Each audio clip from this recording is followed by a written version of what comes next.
बिस्मिल्लाहिर्रहमानिर्रहीम। अस्सलामुअलैकुम। किस्सा कहानी प्लस के मोहतरम नाजरीन, तो आइए सुनते हैं आज की कहानी। कमरे के दरवाजे पर मकरूह किस्म का शख्स खड़ा था। इसके हाथ में बड़ा सा खंजर भी था। मुझे अपनी जानब मतवज्जा पाकर वो ज़ोर से हंसा और मुझे डराने को इसने खंजर अपने दिल में घुसा दिया। दिल के मुकाम से खून बहने लगा और कमरे के फर्श पर खून ही खून नज़र आने लगा। हस्पताल के इस कमरे में आए मुझे 1 माह हो गया था। इस साल से इस बंद कमरे में हस्पताल का अमला दिन में भी आते हुए घबराता था। मुझे अपने डिपार्टमेंट के लिए बड़े कमरे की ज़रूरत पड़ रही थी, सो इस बंद कमरे का इंतखाब करके मैंने अपना दफ्तर बना लिया। इब्तदा में हस्पताल का अमला कमरे में आते हुए घबराता था। मेरी रोज़ाना बाकायदगी से इस कमरे में बैठने पर हस्पताल का अमला भी आने लगा। ईसा मेरा मातहत था। मेरी खिदमत करने को वो चौकस रहता था। मामूल के मुताबिक आज भी ईसा कमरे के बाहर कुर्सी पर बैठा था। मुझे फारग देखकर वो मेरे पास आ गया। सर, आपकी बदौलत ये कमरा फिर से आबाद हो गया है। पर ईसा, इस कमरे को बंद क्यों रखा हुआ था? सर जी, इस कमरे के बारे में अजीबो-गरीब बातें मशहूर हैं, जिसकी वजह से कमरा बंद था। कैसी बातें ईसा? ये असेब ज़दा कमरा है सर जी। असेब ज़दा? हाँ सर जी, रात में इस कमरे में पुरइसरार किस्म के वाक़यात रूनमा हो चुके हैं, जिसकी वजह से इस कमरे को बंद करना पड़ा। तफसील से बताओ भाई, किस नौइयत के वाक़यात हुए थे? सर छोड़ें, वो बातें माजी का हिस्सा बन चुकी हैं। पुरइसरार किस्म के वाक़यात में मेरी दिलचस्पी है ईसा, इसलिए तुमसे जानना चाहता हूँ। सर जी, रात में यहाँ काम करने वालों का कहना है कि मुख्तलिफ़ किस्म के इंसान जहाँ चलते फिरते नज़र आते हैं, जिनमें किसी का एक हाथ होता है, किसी की एक टांग कटी होती है, इनसे खून टपक रहा होता है। किसी ने इनसे बातें करने की कोशिश की? बात इस वक्त हो ना जब देर तक नज़र आएं, वो एक लम्हे को नज़र आकर गायब हो जाते हैं। तो उन्होंने किसी को नुकसान पहुंचाया? नहीं सर, नुकसान तो नहीं, लेकिन इनको देखकर खौफ तारी हो जाता है। कभी ऐसा होता है कि कमरे में कोई चल रहा है लेकिन नज़र नहीं आ रहा। कभी ऐसा भी हुआ है कि किसी ने अपने कंधे पर हाथ महसूस किया, लेकिन देखने पर कुछ भी नहीं होता। ईसा, क्या यहाँ कमरा बनने से पहले कुछ था ऐसा वैसा? सर जी, यहाँ पुराने वक्तों का बना हुआ छोटा सा कमरा था, जिसमें लाशें रखी जाती थीं। इन लाशों की हालत बहुत ख़राब हुआ करती थी। हादसात में मर जाने वाले अफराद की लाशें होती थीं सर जी, और बाज़ लाशें तो टुकड़े टुकड़े हुई होती थीं। हादसात में हलाक हो जाने वालों की लाशें कैसी नौइयत की होती हैं ना। जब लाशें रखने को दूसरा कमरा तैयार हो गया, तो इस कमरे को मुसमार करके ये कमरा बनाया गया। कमरे के इर्द गिर्द खाली जगह होने पर इस हिस्से को भी कमरे में शामिल कर लिया गया था, तभी तो ये कमरा बहुत बड़ा हुआ है। सर, ये अच्छा हो गया कि हम लोग यहाँ मुंतकिल हो गए हैं। देख लो ईसा, हमें तो अब 1 माह हो गया है, किसी असेब से हमारा कोई वास्ता नहीं पड़ा। वो मेरी बात सुनकर मुस्कुरा दिया। 1 माह पूरा होने पर मेरी ड्यूटी रात की हो गई। रात को ऑफिस में अमला कम होता था। काम कम होने की वजह से ज़्यादा अमले की ज़रूरत भी नहीं होती थी। एक रात मैं ऑफिस में मौजूद था। मेरे साथियों में ईसा और मज़र अभी ऑफिस में थे, लेकिन दोनों को ऑफिस के काम से कहीं बाहर जाना पड़ा।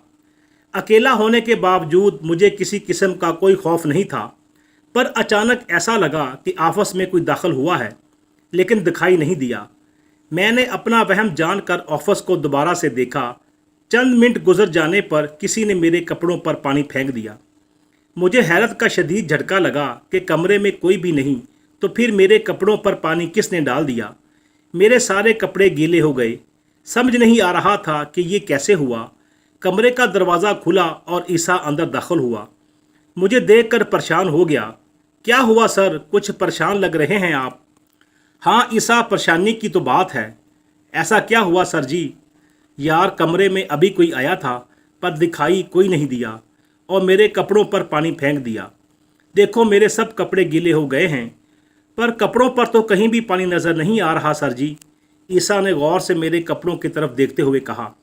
इसकी बात पर मैं चौंका, क्योंकि मेरा चौंकना फितरी अमल था। ईसा बिल्कुल ठीक कह रहा था। कपड़ों पर पानी का नामो निशान तक ना था। मेरी तो हैरत की इंतहा नहीं रही। ईसा के आने से पहले मेरे कपड़े पानी में भीग चुके थे, लेकिन अब वो बिल्कुल सूखे हुए थे। अरे वाकई ईसा, मेरे कपड़े तो बिल्कुल भी गीले नहीं हैं। ईसा के आ जाने पर मैं दोबारा काम में मसरूफ़ हो गया। मैं बज़ाहिर तो काम में मसरूफ़ था, लेकिन न जाने क्यों बार बार मेरा जहन इसी तरफ जा रहा था कि कपड़े गीले हुए थे तो फिर इतनी जल्दी सूख कैसे गए। ज़रूर कोई गड़बड़ है। 2 दिन गुजरने पर रात को 1 बजे मैं अभी इत्तेफाक से ऑफिस में अकेला ही था। ईसा को मैंने चाय लेने बाहर भेजा हुआ था।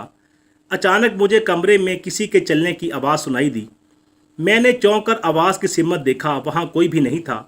मैं सोच में पड़ गया कि कमरे में तो कोई भी दिखाई नहीं दे रहा, पर चलने की आवाज़ मुसलसल आ रही है। जब कोई दिखाई नहीं दिया तो मैं दोबारा फाइल देखने लगा। ऑफिस का बैरूनी दरवाज़ा ज़ोर से बंद होने की आवाज़ पर मैं अब बुरी तरह चौंक गया। इसी वक्त किसी ने दरवाज़ा ज़ोर से बजा दिया।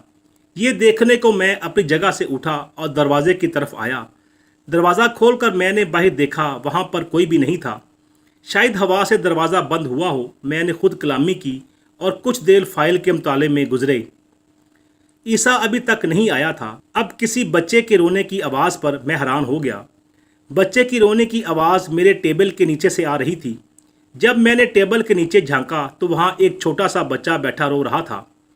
अरे तुम कहाँ से आ गए भाई? बच्चा मुझे अपनी तरफ मुतवज्जा पाकर रोना भूल गया और मुस्कुराने लगा। क्या मेरे चेहरे पर कोई लतीफ़ा लिखा है जिसे पढ़कर रोना भूल गए हो हैं?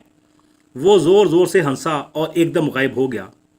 इसके गायब हो जाने पर मैं बुरी तरह से गौर सता हो गया था।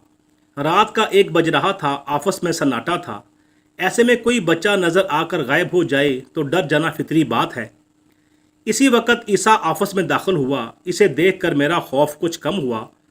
वो ये बात भांप गया कि मैं खौफजदा हूँ। सर जी, क्या बात है? आप तो बहुत खौफजदा लग रहे हैं। हाँ ईसा, बात ही कुछ ऐसी है। क्या हुआ सर जी? आज बड़ी बात हुई ईसा। पहले बैरूनी दरवाज़ा ज़ोर से बंद हुआ। जब मैंने उठकर देखा बाहर कोई भी नहीं था। सब दरवाज़ा हवा से बंद हो गया होगा ना? हाँ, मैं भी यही समझता था। लेकिन जब मैं वापस आकर बैठा तो मेरे टेबल के नीचे एक बच्चा कहीं से आकर रोने लगा। जब मैंने इससे बात की तो वो कहकहा लगा कर गायब हो गया। ईसा यार, इसी बात की वजह से मैं बहुत ज़्यादा खौफजदा हो गया हूँ। सर, इस कमरे में ना इस नोयत के पुरअसरार वाक़यात पहले भी होते रहे थे, इसीलिए इस कमरे को बंद कर दिया गया था। पर दिन में तो ऐसा कुछ नहीं हुआ ईसा।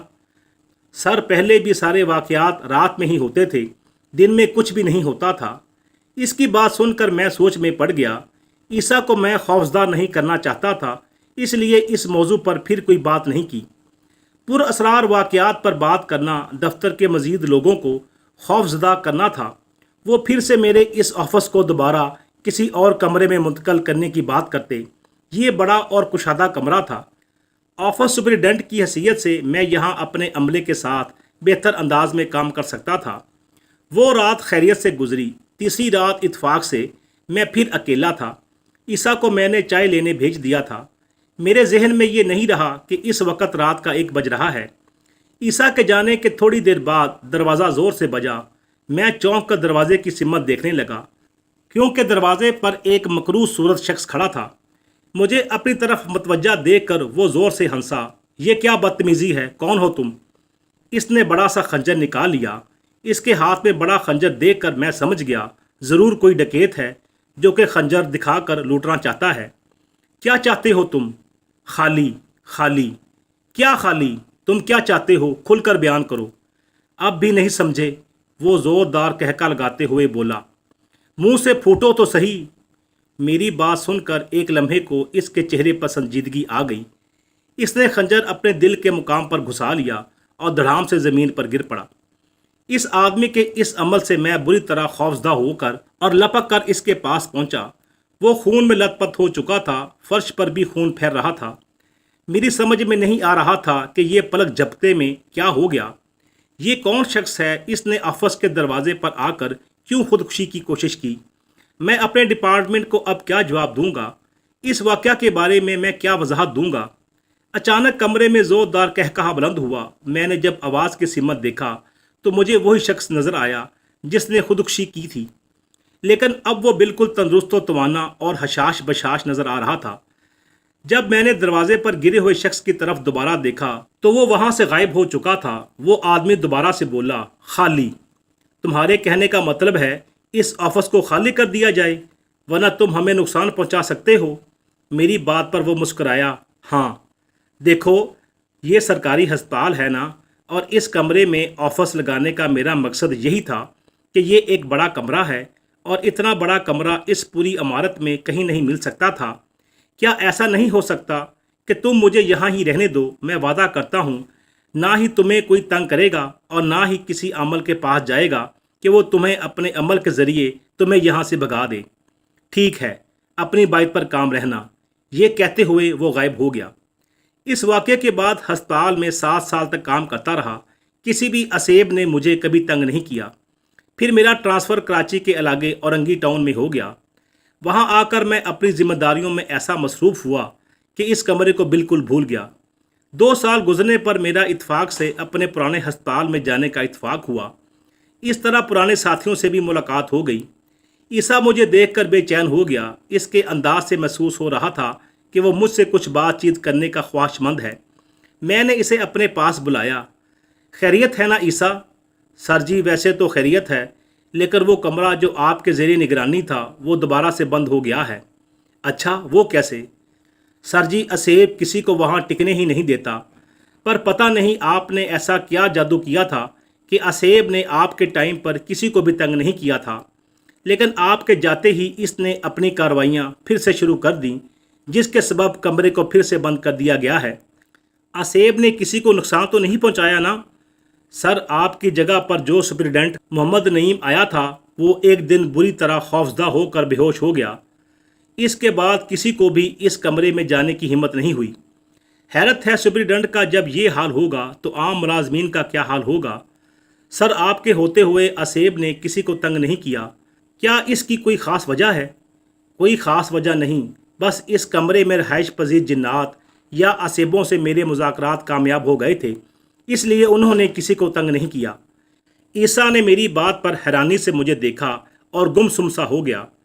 इसे सोचों में गुम देखकर मैं जिस काम से अस्पताल आया था इसे निपटा कर अस्पताल से बाहर आ गया।